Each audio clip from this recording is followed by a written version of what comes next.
नमस्कार दर्शक बंधु मु प्रदीप आपण मानक स्वागत करुच्ची आज आउ एक नुआ भिडियो तो राज्यर समस्त चाषी और भाई भौणी मानक पई गोटे बहुत बड़ खुशीर खबर चलित वर्ष खरीफ ऋतुर धान मंडी जहाँकि आज राज्य सरकार तरफ बरगढ़ जिले में आरंभ होगापी जाऊँगी। तेणु चलित वर्ष जो मैंने मंडी में धान बिक्री करने पूर्वर धान मंडी पंजीकरण करते तो राज्य सरकार तरफ आज जहाँकि धान मंडीर प्रथम पर्यायर चाषी और भाई भौणी मानकर धान संग्रह होगापी जाऊँगी एवं चलित वर्ष जो धानर क्विंटाल पिछा 3100 टंका बदल में सरकार तरफ एमएफसी रे जोटा कि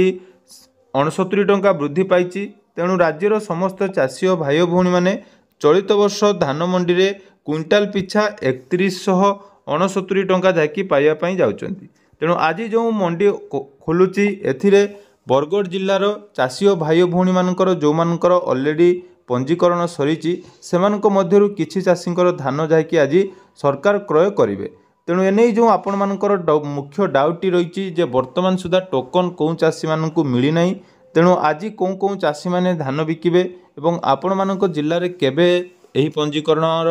जो माने करिसंती तांकर धान क्रय करिवे आसंतु से विषय रे किछि इंपोर्टेंट अपडेट आज रो भिडियो रे जानिबा। ता पूर्व जदि चैनल को प्रथम दर विजिट करचंती वीडियो को लाइक करेंगे, चैनल को सब्सक्राइब करने सहित पाखरे थिबा बेल आइकन को क्लिक करी ऑल ले सेट करदेवे। तो देखो धान मंडी पंजीकरण नुआ नियम जोटा कि चलित वर्ष राज्य सरकार तरफ अणा जाइतिला। तो ये धान मंडी पंजीकरण समय बहुत चाषी और भाई भौणी मैंने जाकि असुविधार सम्मुखीन होते और बहुत जन चाषी जहाँकि धान मंडी पंजीकरण वंचित होते कारण सरकार जो विभिन्न नियम थिला जेमिति कि वंशानुक्रमिक फॉर्म हो आपण मानकर उत्तराधिकारी सर्टिफिकेट हो यही बहुत सारा नियम को जहाँकि चाषी और भाई भौणी मैंने सहजरे ग्रहण कर पार नथिले एवं बहुत जन चाषी जहाँकि धान मंडी पंजीकरण वंचित होते। तो आज जो मंडी रे खोलियापाई जाऊँगी यहाँ आपण मानकर बरगढ़ जिले में जहाँकि सर्वप्रथम ओपन हम और बरगढ़ जिलूर किसी चाषी सरकार आज धान किणवे। किंतु आम जो देखा गणमाध्यम आपण मैंने देखुवे जो मैंने बरगढ़ जिलूर अच्छा बहुत जन चाषी और भाई भौणी मैंने पाखापाखि 5000 ऊर्ध्व चाषी और भाई भौणी मैंने वर्तमान सुधा पंजीकरण करि ना। तेणु आज जो टोकन जो मानकर आसी तो जो सूचना रही किछि हिताधिकारी रही किछि कृषक रही जो मानकर टोकन आसी समस्त टोकन वर्तमान आसी ना।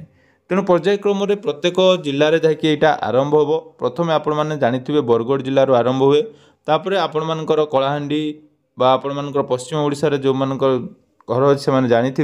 तो से एरिया रे प्रथम धान संग्रह कर पर्यायक्रम आपण मानकर धान क्रय चलो एवं जोटा कि मुख्य समस्या रही वर्तमान राज्य सरकार तरफ जो 100टी मॉडल मंडी प्रस्तुत कराई जो कृषक भाई भौणी मानक विभिन्न प्रकार सुविधा मिलिबो तांकर मंडी रे केमिति धान सुरक्षित रहिबो से पई सरकार पदक्षेप नैचंदी बोली घोषणा करचंदी। किंतु एटा केते दूर आगो को काम दबो विशेष करी जो मानकर टोकन वर्तमान सुधा आसी नहीं से माने निहाती कन्फ्यूजन ले थिबे जे आपण मानकर टोकन आसी नहीं तो आपण माने केमिति पंजीकरण जोटा करचंदी केमिति आपण माने जानिबे बा धान केमिति बिक्री करबे। देखंतु एटा जो धान किणा जाउची एटा पर्यायक्रम रे किणा हबो एवं धान बिक्रीर आपण मानकर 15 दिन पूर्वर आपण मानक मोबाइल जो रजिस्टर मोबाइल नंबर अच्छी से मोबाइल नंबर को आपण मानकर टोकन नंबर ठू आरंभ करी केते क्विंटाल धान बिक्री करेंगे से विषय सब डिटेल्स आसीबो। तेणु वर्तमान केवल विधि रक्षा पई आज जहाँकि किछि चाषींकर धान क्रय करा जिवो किंतु एटा प्रत्येक जिल्ला रे आरंभ होबो नै। एटा मध्ये मन रखिबे जिला अनुसार जिलापाल आपण मानकर निर्दिष्ट समय जाकि निर्धारित कलापर आपण मानक एरिया रे धान मंडी बा धान मंडी खोलिबो। तेणु जो जो व्यवस्था सरकार तरफ करा विशेषकर चाषींकर लक्ष्य रही जे चलित पूर्व वर्ष परी जदि चलित वर्ष कटनी छटी सरकार कौन करुँच से भाव में चाषी और भाई भौणी मैंने सुरखुरे मंडी रे धान बिक्री कर आगामी दिन में जमापड़। तेणु जो मानकर ऑलरेडी रजिस्ट्रेशन सरी जाइए पंजीकरण कर अपेक्षा करंतु आपण मानकर टोकन जाकि आपण मानक जिला अनुसार धीरे धीरे आसीबो एवं टोकन केमिति आपण माने चेक करिवे तार डिटेल्स वीडियो आपण मानक मु चैनल माध्यम रे देबी। तेणु चैनल को सब्सक्राइब कर रखंतु जेकोसी सरकारी अपडेट बा एही बळी नुआ नुआ इन्फॉर्मेशन आपण माने आम चैनल माध्यम रे पाई परिबे। धन्यवाद।